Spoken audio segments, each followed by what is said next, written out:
एक बार की बात है, महात्मा बुद्ध प्रवचन दे रहे थे। प्रवचन में आसपास के बहुत से लोग शामिल थे। सभी लोग ध्यान से बुद्ध को सुन रहे थे। कुछ देर में प्रवचन समाप्त हो गया। लोगों ने बुद्ध को प्रणाम किया और अपने अपने घर को चल पड़े।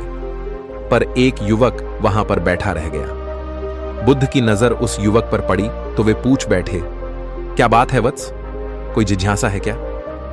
युवक बुद्ध के पास गया और प्रणाम करके बोला, प्रभु, बहुत उलझन में हूं। जितना इस बारे में सोचता हूं उतना ही उलझ जाता हूं। कैसी उलझन है वत्स?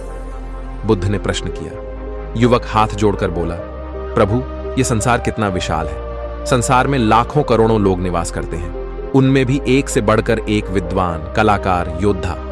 ऐसे में उन सबके बीच मुझ जैसे सामान्य प्राणी का क्या मूल्य है? युवक की बात सुनकर बुद्ध मुस्कुरा दिए। वे बोले, तुम्हारी जिज्ञासा का उत्तर मिल जाएगा, पर इसमें थोड़ा सा समय लगेगा। क्या तब तक मेरा एक छोटा सा काम कर सकते हो? प्रभु, यह तो मेरे लिए गर्व का विषय है कि मैं आपके काम आ सकूं। युवक ने पुनः अपने हाथ जोड़ दिए। आप आदेश करें प्रभु। बुद्ध ने युवक को एक चमकीला पत्थर देते हुए कहा, तुम्हें इस पत्थर का मूल्य पता करना है, पर ध्यान रहे, इसे बेचना नहीं है, सिर्फ मूल्य पता करना है। जैसी आज्ञा प्रभु। कहते हुए युवक ने बुद्ध से वह पत्थर ले लिया। उसने एक बार फिर से उन्हें प्रणाम किया और बाजार की ओर चल पड़ा। बाजार वहां से ज्यादा दूर नहीं था। युवक थोड़ी देर में वहां पहुंच गया। वह सुबह का समय था, इसलिए बाजार अभी ठीक से लगा नहीं था। वहां पर इक्का दुक्का दुकानदार ही थे। युवक ने जिज्ञासावश इधर उधर नजर दौड़ाई। उसे एक पेड़ के नीचे एक दुकानदार नजर आया। वह आम बेच रहा था। युवक उस दुकानदार के पास पहुंचा और उसे पत्थर दिखाते हुए बोला, क्या आप इस पत्थर की कीमत बता सकते हैं? दुकानदार एक चालाक व्यक्ति था। पत्थर की चमक देखकर वह समझ गया कि अवश्य ही यह कोई कीमती पत्थर है। वह बनावटी आवाज में बोला, देखने में तो कुछ खास नहीं लगता, पर मैं इसके बदले 10 आम दे सकता हूं। दुकानदार की बात सुनकर युवक को हल्का सा क्रोध आ गया। वह मन ही मन बुधाया, यह आदमी मुझे बेवकूफ समझता है। इतना सुंदर पत्थर और इसका मूल्य सिर्फ 10 आम। अवश्य ही यह झूठ बोल रहा है। युवक को चुप देखकर दुकानदार बोल उठा, क्या कहते हो, निकालूं आम? पर युवक ने दुकानदार को कोई जवाब नहीं दिया। वह चुपचाप आगे बढ़ गया। सामने एक सब्जी वाला अपनी दुकान सजा रहा था। युवक उसके पास पहुंचा और उसे पत्थर दिखाते हुए उसका मूल्य पूछा। उस पत्थर को देखकर सब्जी वाले की आंखें खुशी से चमक उठीं। वह मन ही मन सोचने लगा, यह पत्थर तो बहुत कीमती जान पड़ता है। अगर यह मुझे मिल जाए तो मजा ही आ जाए। क्या हुआ भाई, कहां खो गए? युवक ने दुकानदार की तंद्रा तोड़ी। सब्जी वाला चौंकता हुआ बोला, कुछ नहीं, कुछ नहीं, मैं तो बस मन ही मन इसकी कीमत की गणना कर रहा था। वैसे मैं इस पत्थर के बदले एक बोरी आलू दे सकता हूं। सब्जी वाले के चेहरे की कुटिलता देखकर युवक समझ गया कि यह दुकानदार भी मुझे मूर्ख बना रहा है। मुझे किसी और से इसका मूल्य पता करना चाहिए। यह सोचता हुआ युवक आगे बढ़ गया। सब्जी वाला दुकानदार ने युवक को पीछे से आवाज लगाई, क्या हुआ भाई? अगर आपको यह मूल्य कम लग रहा है तो बताएं तो सही, मैं इसे बढ़ा दूंगा। पर युवक ने उसकी बात पर ध्यान नहीं दिया। वह इधर उधर किसी ऐसे व्यक्ति को खोजने लगा जो जानकार हो और उस पत्थर की सही मूल्य बता सके। युवक को लग रहा था कि अवश्य ही यह कोई कीमती पत्थर है। शायद कोई जौहरी इसका सही मूल्य बता सके। यह सोचता हुआ युवक एक जौहरी की दुकान पर पहुंचा।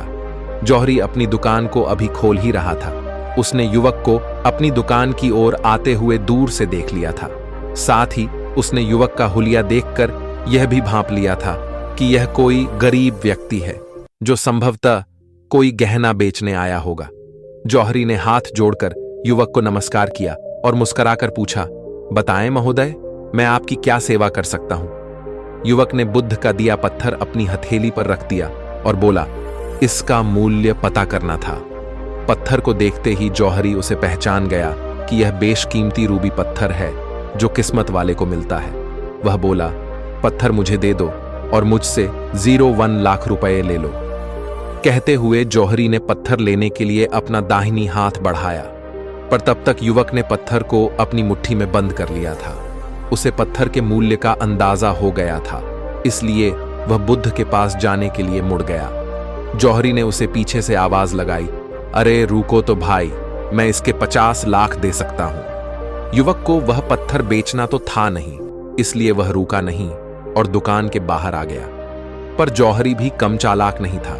वह उस अनमोल पत्थर को किसी भी कीमत पर अपने हाथ से जाने नहीं देना चाहता था। वह दौड़कर उसके आगे आ गया और हाथ जोड़कर बोला, तुम यह पत्थर मुझे दे दो, मैं इसके बदले 01 करोड़ देने को तैयार हूं। युवक को जौहरी की बातों में अब कोई रुचि नहीं रह गई थी। वह जल्द से जल्द बुद्ध के पास पहुंच जाना चाहता था, इसलिए न तो वह रुका और न ही उसने जौहरी की बात का कोई जवाब दिया।